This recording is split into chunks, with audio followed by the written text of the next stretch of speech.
The Huskies held their first fall practice Friday, and teams around the Pac-12 are getting underway this week.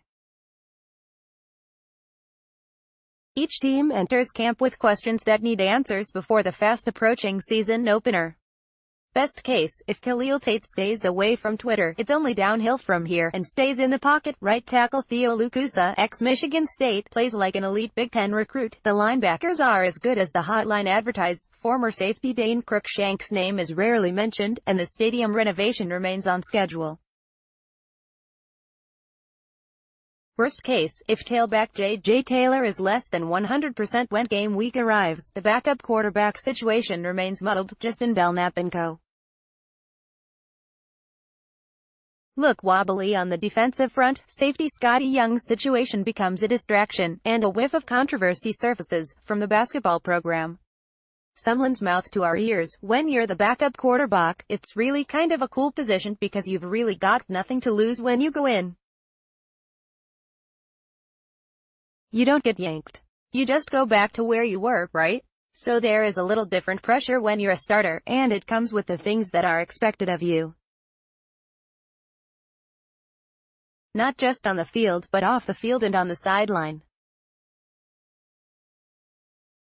So that growth is taking place because as great as his numbers are, he's really a young player. My brain to this keyboard. Aside from a handful of positions on the offensive line, the Wildcats are in solid shape across the depth chart. Combine the quarterback, defensive schedule, and Sumlin stepped into a good situation. The Wildcats should be in Week 3 form in Week 1. Opener, September 1st vs.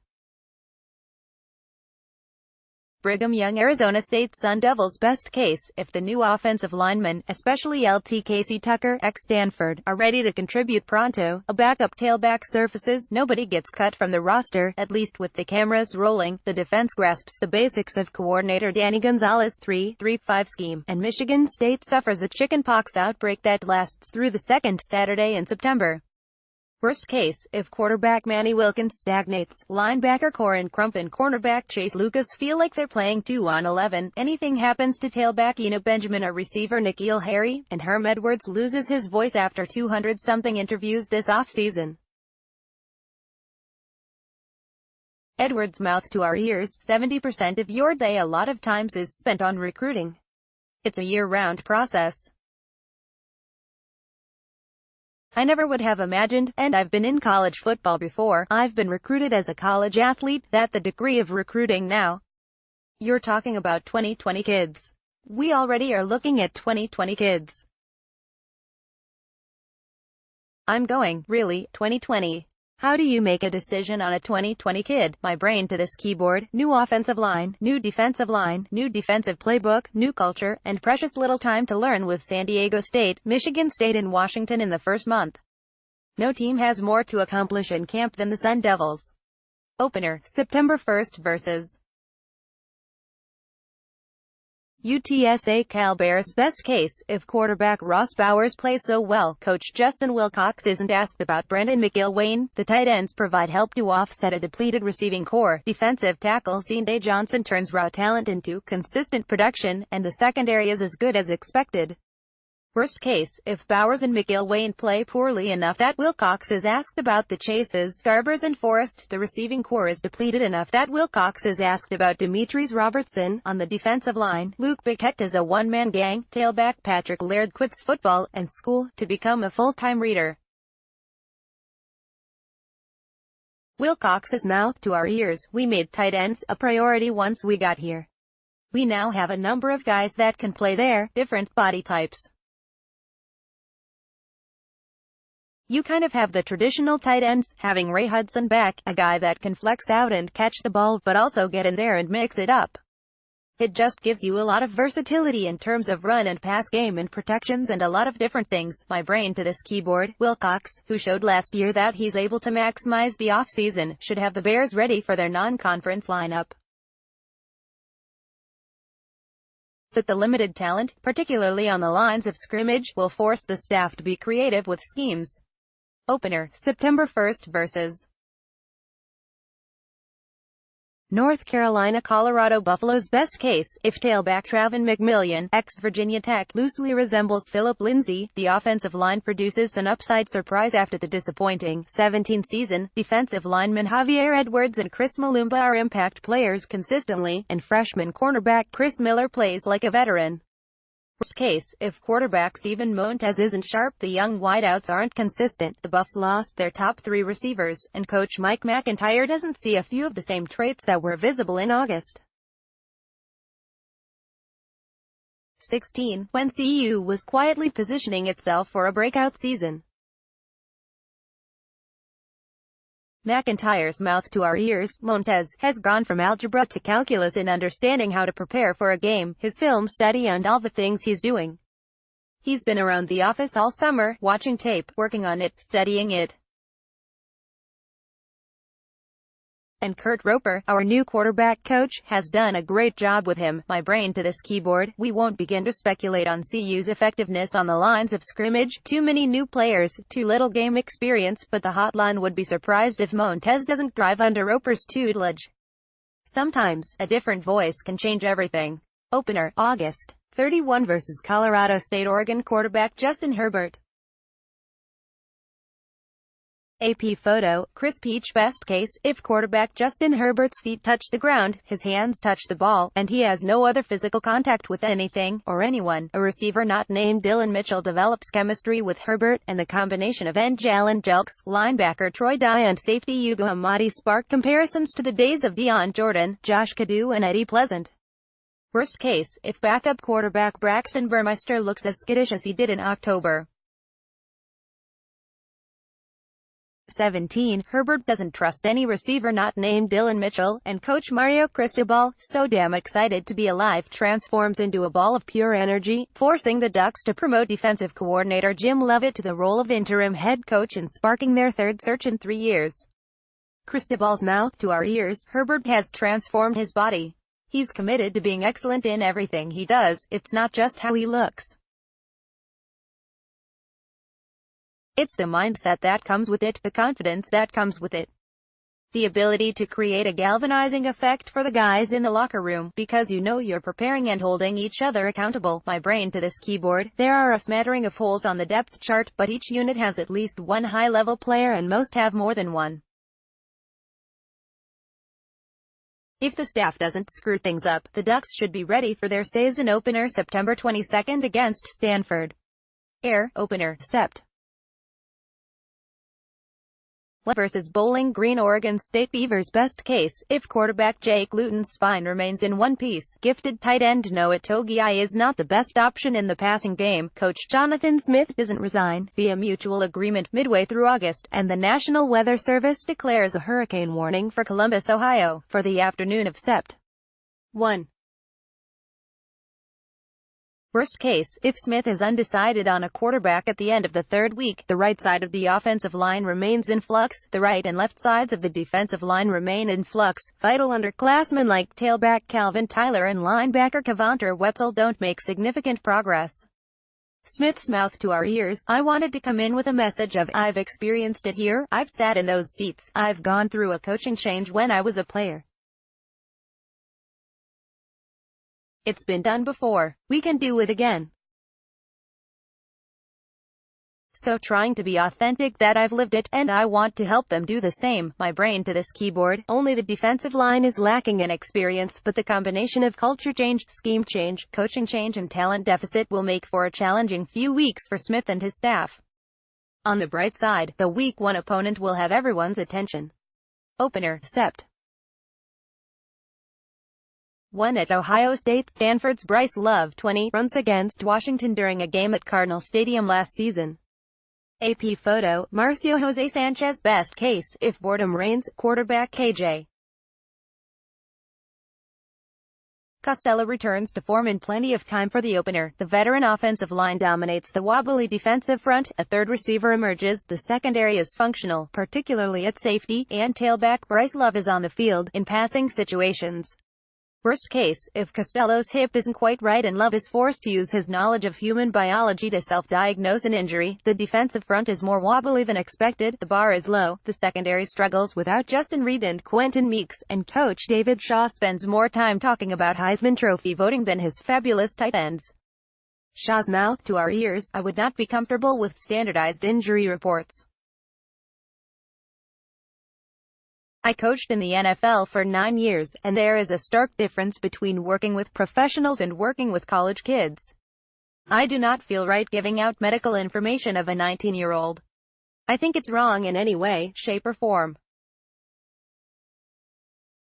If there's something the young man and his family wants to release, that's up to him. It's his health. My brain to this keyboard: the offense should be far ahead of the defense whether Costello or backup Jack Richardson is under center.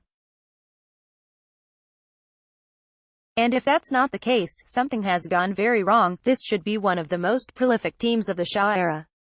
Opener, August 31 vs.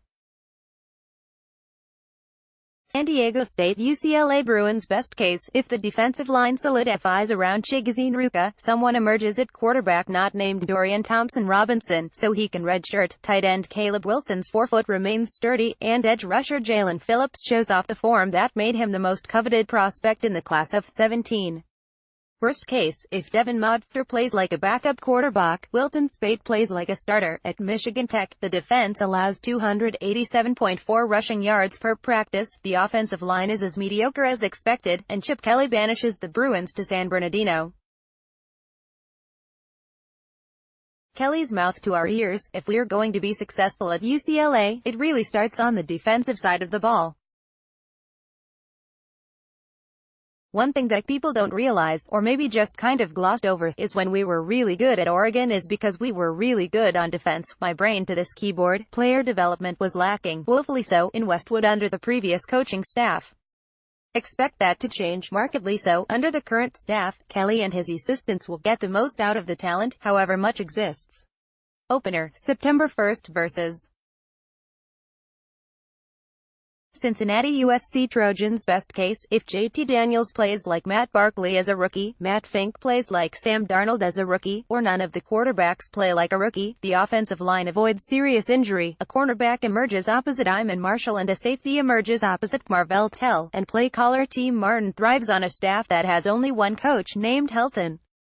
Worst case, if Daniels plays like a teenager, tailback Stephen Carr, surgically repaired back, runs like an octogenarian, the defense is anything less than stellar, and if essential personnel, as often happens with all the distraction of Los Angeles, engages in off-the-field nonsense.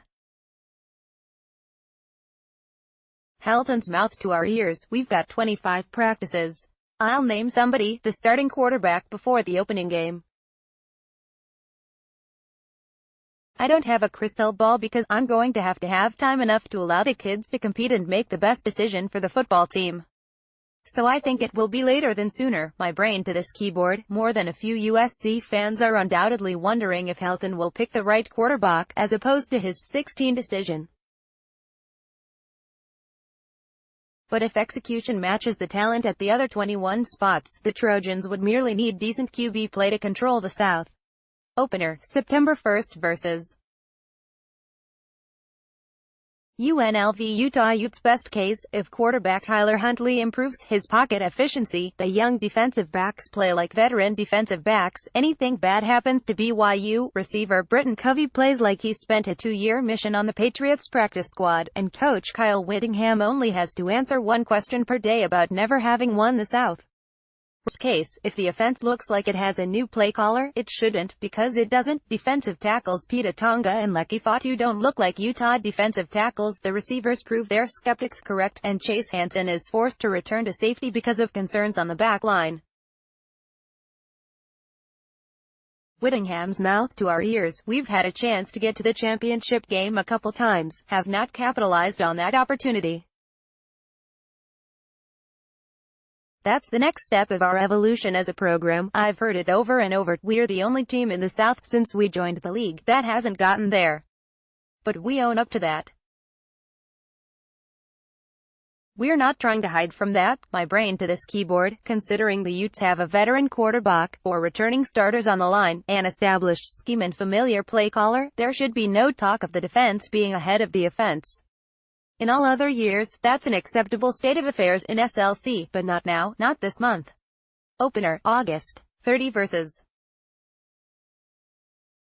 Weber State. Washington Huskies best case, if receivers Chico McClatcher and Quinton Pounds, left tackle Trey Adams and cornerback Byron Murphy all show pre-injury form, the unproven receivers Andre Baccellia, Ty Jones, Alex Cook, etc. are the talk of the camp, and quarterback Jake Browning is not. Greg Gaines dominates on the defensive front, and the kicking game does not stink.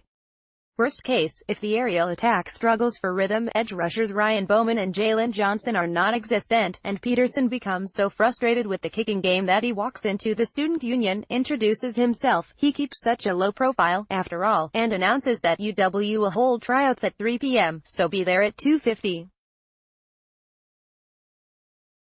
Peterson's mouth to our ears, I don't think one game determines anything. If we won that game and lost all the rest, that's going to make us like we're good, you know. It's going to be the whole body of work. It's going to be the league, how they do in the bowls.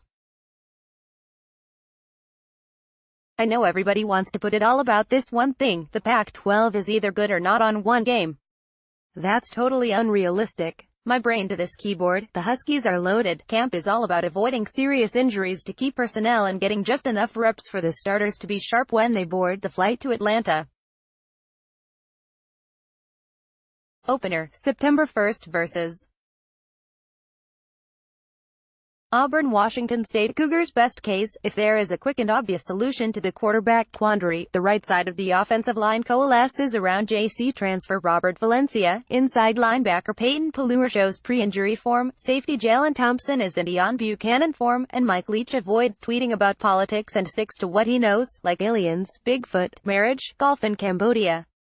Worst case, if the quarterback depth chart displays more than one, or, when game week arrives, the tailback depth is as fragile as it appears today, the veteran secondary struggles against rookie quarterbacks, Leach is forced to answer questions about the revamped offensive and defensive lines instead of aliens, Bigfoot, marriage, golf and Cambodia.